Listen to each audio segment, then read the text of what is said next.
Hello friends, how are you. I hope आप सभी लोग अच्छे होंगे और सभी लोग घर पर बैठे होंगे।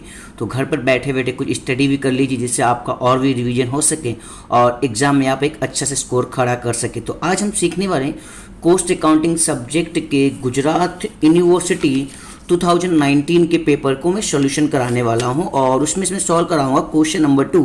अगर आपके पास लेटेस्ट सम नहीं है तो आप बुक के द्वारा भी देख सकते हैं, अदरवाइज आप बुक का भी उपयोग करें अगर आपके पास हो तो आज हम सीखेंगे क्वेश्चन नंबर 2 का सेकंड क्वेश्चन। तो सबसे पहले हम सम को अच्छी तरीके से रीड करेंगे बिकॉज मोस्ट ऑफ लोग की कमेंट थी कि लेटेस्ट सम सर अपलोड कीजिए। काफ़ी कमेंट थी, काफ़ी इंस्टाग्राम पे भी कमेंट थी, then I upload for you right. तो सबसे पहले हम रीडिंग करेंगे सम को। तो अपना लेक्चर हिंदी और गुजराती दोनों लोगों के लिए काफ़ी हेल्पफुल रहेगा, तो आप सभी लोग ध्यान से देखिएगा एंड 100% पूरा लेक्चर देखना जिससे आपका कंसेप्ट पूरा क्लियर हो सके right. Super factory overhead absorb 50% of direct basis, यानी कि यहाँ पर डायरेक्ट बेजिस जो 50% लेना है अपने को। किसका लेना है? फैक्ट्री ओवरहेड का, जिसे हम गुजराती में कहते हैं कारखाना परोक्ष खर्चा। And administrative overhead 20% on factory cost, यानी कि एडमिनिस्ट्रेटिव ओवरहेड जिसे हम गुजराती में कहेंगे वहीवटी खर्चा, अदरवाइज हम ऑफिस खर्च भी कह सकते हैं। 20% हमें लेना फैक्ट्री कॉस्ट यानी कि कारखाना पड़तर का राइट। और यहाँ पर एक्चुअल एक्सपेंस दिए गए, एक्चुअली में इतना रुपया खर्चा हुआ है राइट ना। और सबसे इंपॉर्टेंट टॉपिक्स क्या है जो मैं अभी रीड करने वाला हूं वो, assume that 10% output steel in the stock. Stock के अंदर 10% आउटपुट जो है वो स्टील अभी तक बाकी है। कितना आउटपुट का? 10%। एंड टोटल सेल यहां पर दिया है, कुल वेचाण हमारे पास दिया गया है 2 लाख रुपए। आई होप आप समझ गए। Prepare necessary statement and reconciliation statement of cost account and financial account. That means यहां पे आपको कॉस्ट अकाउंट यानी कि पड़तनु पत्रक एंड रिकंसिलिएशन स्टेटमेंट यानी कि मेरवणी पत्रक आपको रेडी करना है। तो आपने पूरा सम देखा बट हमें कहीं पे भी दिखाई नहीं दिया नेट प्रॉफिट, बिकॉज आप सभी लोगों को पता है रिकंसिलिएशन स्टेटमेंट का जो लास्ट आंसर आता है वो नेट प्रॉफिट के इक्वल होना चाहिए। दैट मींस चौखा नफा के इक्वल होना चाहिए, बट आपको यहां पर नेट प्रॉफिट नहीं दिख रहा है। नेट प्रॉफिट ना दिखने की वजह से सबसे पहले हमें रेडी करना होगा प्रॉफिट एंड लॉस अकाउंट, नफा नुकसान खातू। आई होप यहां पे आपको दिखाई दे रहा होगा, मैंने ऑलरेडी पहले से प्रॉफिट एंड लॉस अकाउंट बना दिया है। अब यहां पे नॉर्मली कौन सी एंट्री होगी? एक्सपेंस की और इनकम की। तो यहां पे मैं नॉर्मली एंट्री कर देता हूं राइट ना। तो सबसे पहले हमारे पास दिया था डायरेक्ट मटेरियल यानी कि प्रत्यक्ष माल सामान, कितना है? 80,000 रुपया। तो आप यहां पे डेबिट साइड में लिखिएगा डायरेक्ट मटेरियल कितना था हमारे पास? 80,000। तो आप यहां पे इजीली राइट कीजिए 80,000। आई होप आपको दिखाई दे रहा होगा राइट ना। सेकेंड वन देखते हैं यहाँ पे क्या दिया हुआ, डायरेक्ट बेजिस दिया, प्रत्यक्ष मजूरी दिया। ऑलरेडी पहले से गुजराती में तो लिख के रखा है, इंग्लिश में भी मैं यहाँ पे राइट करके बताने लगा। डायरेक्ट बेजिस 60,000 रुपए। और आप हमें चाहे तो इंस्टाग्राम पे फॉलो कर सकते हैं, डिस्क्रिप्शन में लिंक दी गई है राइट। देखते यहाँ पे नेक्स्ट क्वेश्चन क्या दिया हुआ है। फिर यहां पर हमारे पास कुछ नया है, ये सिर्फ फैक्ट्री ओवरहेड दिया हुआ है। कितना रुपये से? 40,000, यानी कारखाना खर्चा भी दिया है 40,000 रुपए। तो अब यहां पर राइट कीजिए, मैं यहां पे लिखता हूं कुछ इंग्लिश में, फैक्ट्री एक्सपेंस शॉर्टकट में लिख रहा हूं। आप समझिएगा कितने रुपीस था हमारे पास? 40,000। तो मैंने यहां पे राइट कर दिया 40,000। इजीली आपका राइट हो रहा है, सब आपको आ भी रहा होगा। आगे चलते यहां पे दिया एडमिनिस्ट्रेटिव ओवरहेड, उसी को हम ऑफिस एक्सपेंस यानी कि ऑफिस खर्चा भी कह सकते हैं। कितना रुपये से? 32,000। तो अब यहां पे मैंने ऑलरेडी गुजराती में लिख के रखा हुआ ऑफिस खर्चा, आप यहां पे लिख दीजिए एडमिनिस्ट्रेटिव ओवरहेड या फिर ऑफिस एक्सपेंस भी लिख सकते हैं। कितना हमारे पास? जस्ट 32,000। आई होप आप समझ गए होंगे राइट ना। फिर देखते यहां पे क्या बोला था, हमारे पास सेल की अमाउंट दी गई थी, वेचाण हमारे पास दिया हुआ, कितना रुपीस दिया हुआ है? 2 लाख रुपीस दिया हुआ। तो मैं यहाँ पे सेल के स्थान पे, दैट मीन्स हमारे पास सेल दिया हुआ है, कितना दिया हुआ है? 2 लाख। तो आप यहाँ पे राइट कीजिए 2 लाख। आई होप आप समझ गए परफेक्ट ना। अब सबसे इंपॉर्टेंट पॉइंट स्टार्ट होने वाला, क्लोजिंग स्टॉक नहीं दिया है। तो आपको पता होना चाहिए कि जो क्लोजिंग स्टॉक होता है एक्चुअली वर्क इन प्रोग्रेस में होता है, चालू काम में होता है। तो वहां पे आपको जब इस टाइप का सम दिया गया हो ना, तो आपको डायरेक्ट मटेरियल प्रत्यक्ष माल सामान, डायरेक्ट बेजिस प्रत्यक्ष मजूरी and direct expense factory expense यानी कि कारखाना खर्चा, इन तीनों का एडिट कर देना। दैट मीन्स तीनों को टोटल कर देना, तो आपको वर्क इन प्रोग्रेस की अमाउंट मिल जाएगी। ध्यान रखना ऑफिस एक्सपेंस को नहीं लेना है। तो 80,000 यहां पे राइट कीजिए। 80,000 किसका था? ये मटेरियल यानी कि माल सामान का, प्लस 60,000 किनका है? ये मजूरी यानी कि बेजिस का, एंड प्लस फैक्ट्री एक्सपेंस कारखाना खर्चा कितना हो चुका है? 40,000। एंड देन टोटल करेंगे तो आपके पास आ जाएगा 1,80,000। आई होप आपको दिखाई दे रहा होगा। और एज्यूम हमें कितना करना था क्लोजिंग स्टॉक के लिए? फिर से एक बार आपको दिखाना चाहता हूं और क्लोजिंग स्टॉक हमें एज्यूम करना था 10%, तो आप यहाँ पे राइट कीजिए इंटू 10%। 1,80,000 का 10% करेंगे तो आपके पास आंसर आ जाएगा 18,000। आई होप आप समझ गए। अब यहाँ पे कोई भी एंट्री बची नहीं। अब हमें क्या करना चाहिए, इजीली हमें सभी का कर देना चाहिए टोटल। अब हमें क्या करना चाहिए, टोटल 2 लाख प्लस 18,000, तो यहाँ पे आ जाएगा आपका 2,18,000। सेम हियर आप यहाँ पे भी राइट कीजिए 2,18,000। और डेबिट में जितनी भी वैल्यू आपको दिखाई दे रही है सभी को आपको लेस कर देना है। जो आप सभी को लेस करेंगे तो आपको इजीली यहाँ से मिलेगा चौखो नफो, जिसे हम इंग्लिश में कहते हैं नेट प्रॉफिट, राइट ना। लेस करेंगे तो आपके पास अमाउंट यहाँ पे आ जाएगी 6,000। आई होप आप समझ गए मैंने किस तरीके से प्रॉफिट एंड लॉस अकाउंट यानी कि नफा नुकसान खाता रेडी किया। चलते इतना होने के बाद अब हमें रेडी करना है cost sheet. It is very important. अब हमें कॉस्ट शीट बनाना है। कॉस्ट शीट के लिए भी हमें हमारे सम पे जाना पड़ेगा। तो ये रहा हमारे पास सम, अपने पास ऑलरेडी आपको दिखाई दे रहा है, जिसके अंदर हमारे पास मटेरियल कितना दिया हुआ है 80,000 डायरेक्ट मटेरियल। तो आप यहाँ पे माल सामान के सामने इंग्लिश में लिख सकते हैं डायरेक्ट मटेरियल कितना है हमारे पास 80,000। तो आप यहाँ पे राइट कीजिए 80,000। और उससे पहले अगर लेक्चर पहली बार आए तो इसे लाइक कीजिए, शेयर कीजिए, सब्सक्राइब कीजिए, सभी तक इस लेक्चर को पहुंचाइए जिससे सभी को बेनिफिट मिल सके। नाइस ना। चलते नेक्स्ट, यहाँ पे दिया था डायरेक्ट बेजिस यानी कि प्रत्यक्ष मजूरी भी दी है हमारे पास, कितना है 60,000। तो आप यहाँ पे राइट कीजिए डायरेक्ट बेजिस। मैं शॉर्टकट लिखूँ आप समझ जाना, बिकॉज ऑफ कम टाइम में हमें कंप्लीट भी करना है, राइट। अब हमें क्या कर देना चाहिए, टोटल कर देना चाहिए इन दोनों का। तो हमें मिल जाएगा, गुजराती में प्राथमिक पड़तर कहते हैं, 80,000 प्लस 60,000। तो आपका आंसर आ जाएगा यहाँ पर 1,40,000, जिसे हम इंग्लिश में कहते हैं प्राइम कोस्ट। आई होप आपको प्राइम कोस्ट मैंने किस तरीके से बताया आप समझ गए होंगे। नेक्स्ट यहाँ पे क्या लिखा है, कारखाना परोक्ष खर्चा, जिसे हम इंग्लिश में कहते हैं प्राइम कोस्ट। मिलने के बाद आपको मिलना चाहिए फैक्ट्री ओवरहेड। तो फैक्ट्री ओवरहेड के लिए जनरली यहाँ पे कुछ डिटेल गिवन थी, यस ना, यस ये दिया हुआ है। Factory overhead are absorb 50% of direct basis, यानी कि कारखाना खर्चा जो है वो मजूरी का 50% आपको लेना है। तो यहाँ पे चेकआउट करते हैं, ये रहा हमारे पास बेजिस यानी कि मजूरी कितनी थी 60,000, उसका 50% हमें क्या मिलेगा फैक्ट्री ओवरहेड।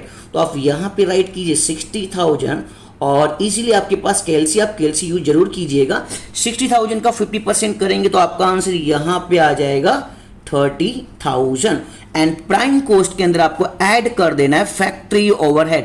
तो 1,40,000 में 30,000 ऐड करेंगे तो यहाँ आ जाएगा आपका आंसर 1,70,000 यानी कि 1,70,000, जिसे हम गुजराती में कहते कारखाना पड़ता और इंग्लिश में हम कह सकते हैं, शॉर्टकट में मैंने लिखा है यहाँ पर फैक्ट्री कोस्ट, राइट ना। और फैक्ट्री कोस्ट में हमें क्या ऐड करना है, अपने को ऑफिस ओवरहेड ऐड करना है। तो मैं यहाँ पे हेडिंग लिख देता हूँ ऑफिस ओवरहेड, गुजराती में ऑलरेडी पहले से लिख के रखा है। तो ऑफिस के लिए कोई डिटेल थी क्या हमारे पास, यस सर, यहाँ बोला गया है administrative overhead at 20% of factory cost, यानी कि जो ऑफिस का ओवरहेड है हमें फैक्ट्री का 20% लेना है, फैक्ट्री कोस्ट का, कारखाना पड़तर का। तो ये रहा हमारे पास फैक्ट्री कोस्ट, कारखाना पड़तर कितना था 1,70,000 और ऑफिस ओवरहेड कितना लेना है 20%। तो आप यहाँ पे राइट कीजिए फैक्ट्री की उसकी वैल्यू 1,70,000 जो यहाँ पे थी, और कितना परसेंट लेना है हमको 20%। तो 1,70,000 का 20% करेंगे तो यहाँ पर आपका आंसर आ जाएगा 34,000। आई होप आप समझ रहे होंगे। अब हमें क्या करना है, सिंपल इनका टोटल कर देना, 1,70,000 प्लस 34,000। तो आपका आंसर आ जाएगा यहाँ पर 2,04,000, जिसे गुजराती में कहते हैं उत्पादन पड़तर, और इंग्लिश में हम चाहें तो इसे बोल सकते हैं प्रोडक्शन कोस्ट भी बोल सकते हैं या फिर ऑफिस कोस्ट भी बोल सकते हैं, एज पर योर रिक्वायरमेंट जो आपको अच्छा लगता हो, राइट ना। ये हमको मिल चुका है प्रोडक्शन कोस्ट यानी कि उत्पादन पड़तर। अब हमें सिंपल क्या प्लस करना होता है ओपनिंग स्टॉक पर। यहाँ पे सिंपल में अपने पास कोई ओपनिंग स्टॉक था ही नहीं, यहाँ पर स्टील स्टॉक था, दैट मीन्स यहाँ पर क्लोजिंग स्टॉक है, आखिर स्टॉक दिया हुआ है। तो मैंने ऑलरेडी पहले से हमारे फॉर्मेट के हिसाब से माइनस क्लोजिंग स्टॉक लिख के रखा हुआ है। तो आप भी यहाँ पे राइट कीजिए माइनस क्लोजिंग स्टॉक। कितना परसेंट एज्यूम करना था 10%। किसका करना होगा अब हमको, प्रोडक्शन कोस्ट का। आई होप आपको पता चल रहा होगा, because of closing stock depend on average time on production cost. 2,04,000 आप यहाँ पे राइट कीजिए एंड कितना परसेंट एज्यूम करने को बोला गया फिर से बता दूंगा मैं आपको। यस, ये रहा स्टॉक को एज्यूम करना है 10%, राइट ना। तो 2,04,000 का आप करेंगे 10%, तो आपका यहाँ पे आंसर आ जाएगा 20,400। आई होप आप समझ गए। अब आपको क्या करना है, 2,04,000 में से 20,400 को लेस करना है। जब आप 20,400 लेस करेंगे तो आपके पास कितनी वैल्यू आएगी वो आपको चेकआउट करना है। तो यहाँ पे आपके पास आंसर आ जाएगा 1,83,600। आप कैलसी यूज कीजिएगा बिकॉज ऑफ यहाँ पर कैलसी अवेलेबल नहीं है, इसके लिए आप कैलसी यूज करते रहना, आपका आंसर आता जाएगा। अब हमें सिंपल का ऐड करना है, सेलिंग ओवरहेड हमेशा प्लस होता है, वेचाण परोक्ष खर्चा। बट यहाँ पे सेलिंग ओवरहेड आपने पूरा सम रीड किया, कहीं पे कोई डिटेल नहीं थी, इसलिए डैश कर देता हूं। तो हमारे पास कुल पड़तर यानी कि जिसे हम इंग्लिश में कहते हैं टोटल कॉस्ट, वही कट कॉपी पेस्ट हो जाएगी 1,83,600। आई होप आप समझ गए। और यहाँ पे मैंने ऑलरेडी पहले से फॉर्मेट के हिसाब से वेचाण यानी कि सेल को राइट करके रखा। तो चेक करते हैं सेल यहाँ पर कितना था। ये सर यहाँ पे सेल दिया था 2 लाख रुपीज, तो आप यहाँ पे लिख सकते हैं 2 लाख रुपीज। अगर आपको और भी कोई लेक्चर चाहिए तो आप कमेंट बॉक्स में राइट कर सकते हैं। हमारे लेक्चर आपके लिए कितने हेल्पफुल है कमेंट में राइट करके जरूर बताइएगा, देन मैं आपके लिए और भी अच्छी वीडियो अपलोड कर सकूं और आप अच्छा से इसको एग्जाम में ला सकें। तब हमें देखना क्या है, हमारे पास टोटल कॉस्ट कितना था 1,83,600 और जिसके सामने सेल कितना है 2 लाख रुपए का। दैट मीन्स 1,83,600 की वस्तु को आपने कितने में बेचा 2 लाख रुपए में। दैट मीन्स आपको क्या हो रहा है सर, प्रॉफिट हो रहा है। Very good. कितना हो रहा है 16,400। आप कैलसी यूज करना तो डिफरेंस यही मिलेगा। तो मैं यहाँ पे लिख देता हूँ, अगर आप गुजराती में हैं तो आप लिखेंगे नफो, अगर आप इंग्लिश मीडियम से कनेक्ट है तो आप यहाँ लिख देंगे प्रॉफिट। आई होप यहाँ पर आपने किस तरीके से प्रॉफिट एंड लॉस अकाउंट को सीखा है और किस तरीके से कॉस्ट शीट आपने सीखा है, आपका कंसेप्ट क्लियर हो चुका होगा। देन अभी हम बाकी सबसे इंपॉर्टेंट पॉइंट ऑफ सीखने वाले हैं, बिकॉज ऑफ जो इस चैप्टर का नाम है। अब हमें रेडी करना होगा रिकंसिलेशन स्टेटमेंट, जिसे हम गुजराती में कहते हैं मेरोणी पत्रक। तो यहाँ पे मैंने सबसे पहले गुजराती में तो लिख के रखा है પડતરના हिस्सा मुजबनो नफो। सेम आपको यहाँ पे इंग्लिश में भी लिखना पड़ेगा इस तरीके से। मैं आपको राइट करके दिखाने वाला हूँ, profit as per cost sheet, यानी कि कॉस्ट शीट के हिसाब से आपका प्रॉफिट कितना था। तो ये रहा आपके पास कॉस्ट शीट, देखिए ये रहा कॉस्ट शीट यानी कि पत्रक, एंड लास्ट में आपका प्रॉफिट कितना आया था 16,400। तो आप यहाँ पर प्रॉफिट वाले प्लेस पे राइट कीजिए 16,400, 16,400। इतना होने के बाद आपको यहाँ पे 2 हेडिंग लिखनी, गुजराती में कहते वधारो और इंग्लिश में कहते ऐड। गुजराती में कहते घटारो और इंग्लिश में कहते लेस। अब हमें कंपैरिजन करना है, जहां पे वृद्धि हो रही होगी दैट मीन्स इंक्रीजिंग हो रहा होगा तो आपको ऐड में लिखना, और कमी हो रही होगी तो आपको लेस में लिखना। देखते कंपेयर करते। सबसे पहले हमारे पास प्रॉफिट एंड लॉस अकाउंट के अंदर डायरेक्ट मटेरियल यानी कि माल सामान कितना था 80,000 और कॉस्ट शीट में भी कितना है 80,000। दैट मीन्स मैच टाई हो गया, ना प्रॉफिट हुआ ना लॉस हुआ, बहुत आर इक्वल, कुछ करने की जरूरत नहीं है। सेकेंड वन चेक करते हैं मजूरी। बेजिस हमारे पास कितना था 60,000 रुपए एक्चुअली में, और कॉस्ट शीट में कितना था 60,000 रुपए। दैट मीन्स फिर से मैच क्या होगी, टाई होगी, इक्वल हो गया। No profit no loss, that means no entry, इनकी कोई एंट्री नहीं होगी। देन चेक करते हैं यहाँ पर फैक्ट्री एक्सपेंस, कारखाना खर्चा कितना है 40,000 रुपया, और हमारी कॉस्ट शीट के अंदर फैक्ट्री ओवरहेड कारखाना खर्चा कितना है 30,000 रुपया। यानी कि 40,000 से डायरेक्ट कितना हो गया 30,000 रुपया। दैट मीन्स यहाँ पे 10,000 रुपये कम हो रहे हैं। जब भी पैसे कम होंगे तो एंट्री आपको हमेशा कहाँ लिखनी है, लेस में लिखनी। तो आप यहाँ पे राइट कीजिए फैक्ट्री ओवरहेड, गुजराती में कहेंगे कारखाना परोक्ष खर्चा। आप राइट कीजिए 40,000 माइनस 30,000 एंड आउटसाइड कॉलम में आपका आंसर आ चुका है 10,000। आई होप आप समझ गए होंगे।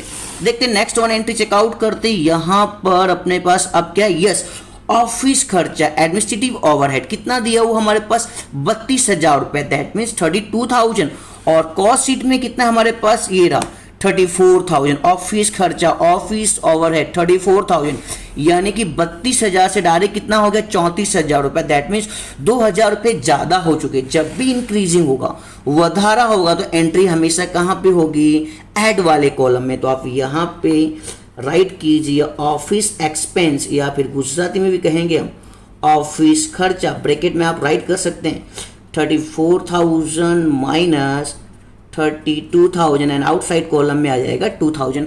आई होप आपका कंसेप्ट क्लियर हो रहा होगा।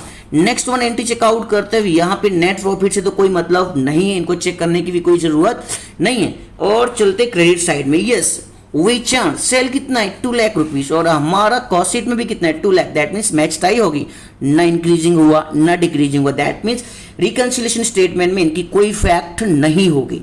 And last one very important, हमारे पास आखिर स्टॉक कितना है, 18,000 रुपये। आई होप आपको दिखाई दे रहा होगा 18,000।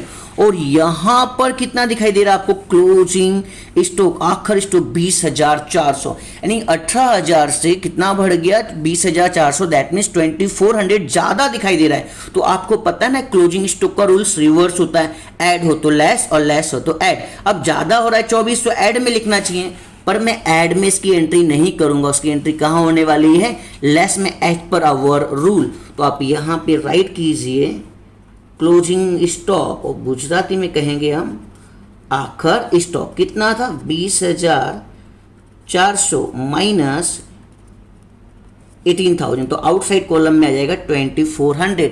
आई होप आपका कंसेप्ट क्लियर हो चुका होगा। अब हमें क्या करना है, सिंपल अपने को 16,400 में आपको 2,000 ऐड कर देना है। 16,400 के अंदर आपको 2,000 ऐड कर देना है, और जिसमें से आपको पहले 10,000 लेस करना है और फिर आपको 2,400 लेस करना है। तो यहां पर आपका आंसर आ जाएगा 6,000।